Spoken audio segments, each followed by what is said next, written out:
I was once asked before whether I use new panels for each of my paper flower walls. Well, the answer is no. Neutrella, for example, uses the same board as my all-white Blanca paper flower backdrop.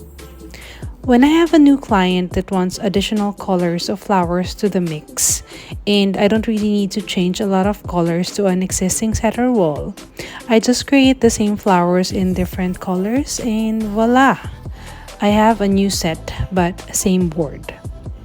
Just like what you see in the video here, I am transforming my set of Neutrella paper flower wall to my all-white set Blanca. Let me know if you have any questions and subscribe to our channel for more tips and tricks like this.